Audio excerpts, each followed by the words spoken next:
In today's video, I'm going to teach you how to add a user in Pipedrive. Adding a new user to your Pipedrive account is a quick process, but it's important to do it correctly so they get the right access from the start. I'll walk you through each step slowly and clearly, and you can follow along in your own account as we go. First, make sure you're logged into Pipedrive with an account that has permission to manage users, typically an admin or account owner. Once you're in, look to the top right corner of your screen. You'll see your profile icon there. This might be your initials, a small avatar, or a profile picture. Click on that profile icon to open the drop-down menu. From the drop-down, look for the option that says Manage Users.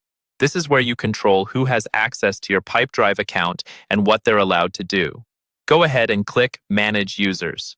This will open a page showing your current team members, along with their roles and statuses. On the right-hand side of this page, you'll see a green button labeled Plus User. This is the button you use to add someone new to your team. Click on the Plus User button, and a new window or panel will appear where you can start filling in the details of the user you want to invite. The key piece of information you need here is the person's email address. Carefully type in the email address of the user you want to add. It's worth double-checking for any spelling mistakes, because the invitation will be sent directly to that email. Once you've entered the email address, look for the preview option and click it. The preview lets you confirm that everything looks correct before you send the invitation.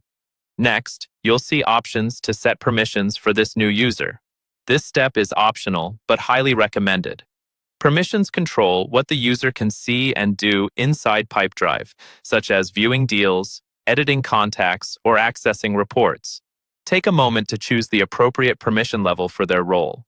For example, you might give full access to a manager, but more limited access to a new sales rep. When you're happy with the permissions and the email address, click on Invite User.